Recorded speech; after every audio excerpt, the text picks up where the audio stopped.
She had lived in that apartment building for 11 years. 11 years of quiet mornings, predictable routines, and neighbors who barely looked up from their phones when they passed in the hallway.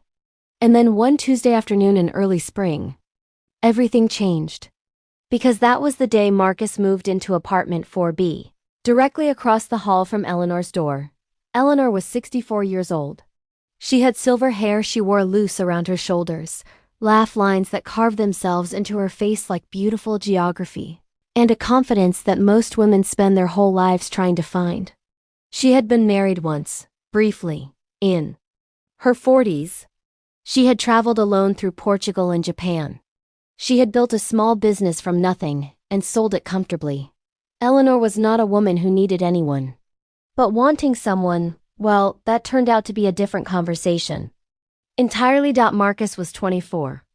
She knew that not because she asked, but because she heard him on the phone one afternoon in the elevator, laughing about a birthday coming up.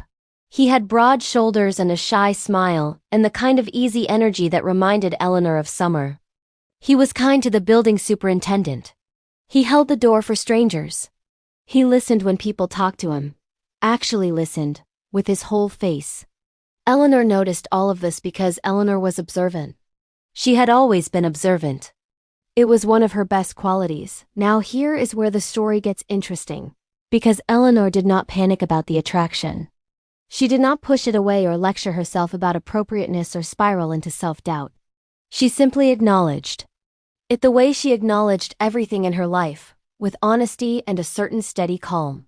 She thought, well, here is something unexpected. And then she decided to see where it might go. But here is what Eleanor understood about seduction that most people never figure out, regardless of age or experience. Seduction is almost never about the obvious moves. It is not about red dresses, or lowered voices or dramatic moments in dimly lit hallways. True seduction is about attention. It is about making someone feel genuinely seen. It is slow and intentional and rooted in the kind of confidence that comes from truly knowing who you are. Eleanor had all of that in abundance. And she was patient. The first interaction was nothing remarkable on the surface. They were both reaching for their mail at the same time. She simply smiled and introduced herself. No performance, no angle. Just warmth. Marcus responded the way naturally warm people respond to genuine warmth. He opened up slightly, smiled back, said it was nice to finally meet her. Eleanor said she hoped he was settling in well and meant it completely. That was it. 1 minute. Maybe less. But she had planted something. The second interaction happened 3 days later. Eleanor was returning from the farmer's market with more groceries than she could comfortably carry. Marcus was coming up the stairs and without any hesitation offered to help. She let him. She did not refuse just to seem independent, and she did not overthank him to the point of awkwardness. She simply accepted the kindness gracefully, and, while they walked the short distance to her door, she asked him one single genuine question about himself. What brought him to the city?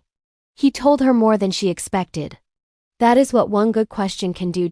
She thanked him at her door, and just before he turned to leave she said, almost as an afterthought, that she was making her grandmother's roasted lemon chicken that weekend and the recipe always made far too much for one person.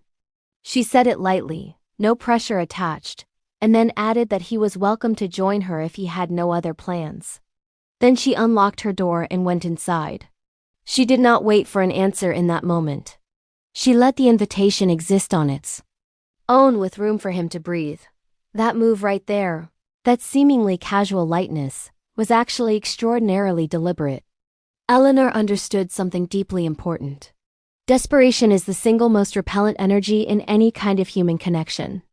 The moment you grip too tightly, the moment someone can feel how much the outcome matters to you, something shifts and not in a good direction.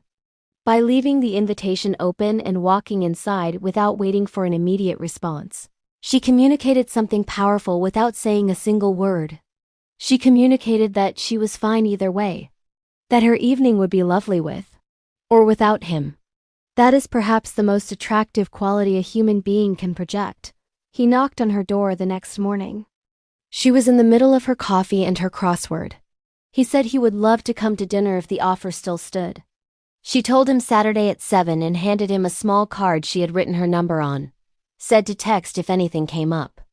Then she went back to her crossword. He stood there for just a moment longer than necessary, almost like he was recalibrating something. And then he thanked her and left. Saturday arrived. Eleanor spent the afternoon cooking. Not frantically.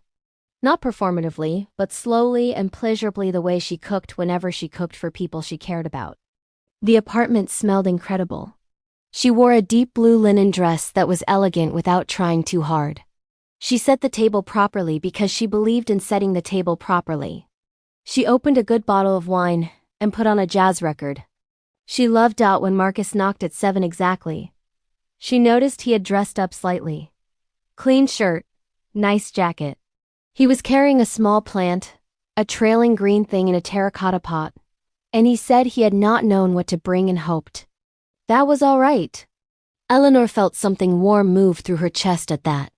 She told him it was absolutely perfect and meant it, and she found a spot on the windowsill for it immediately, treating it as if it already belonged there. Dinner was extraordinary not because of the food, though the food was genuinely excellent, but because of the conversation. Eleanor asked questions that no one his age ever asked him. She was curious about his inner life, his ideas, the things he was trying to figure out about himself and the world. She shared things about her own life without making it a lecture or a comparison. She laughed easily and genuinely.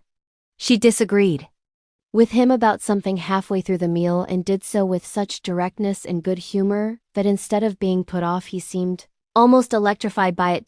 There was a moment somewhere in the second glass of wine where something shifted between them. One of those moments that does not announce itself with music or dramatic lighting, but that you feel anyway. In the quality of the silence, in the way eye contact holds a beat longer than usual. Eleanor noticed it. She did not rush toward it, or make it strange by naming it. She simply let it exist. After dessert, which was a simple dark chocolate mousse, they ended up sitting on her balcony. The city was doing its thing below them. He asked her something that surprised her. He asked whether she had ever been afraid of getting older.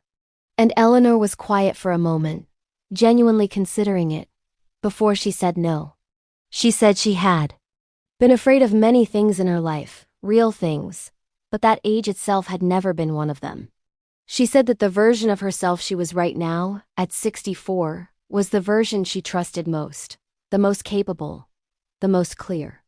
The most interesting, if she was being honest. Marcus looked at her for a long moment after that. And then he said, quietly, that he thought he understood what she meant. That she seemed the most comfortable in herself of anyone he had ever met. Eleanor smiled.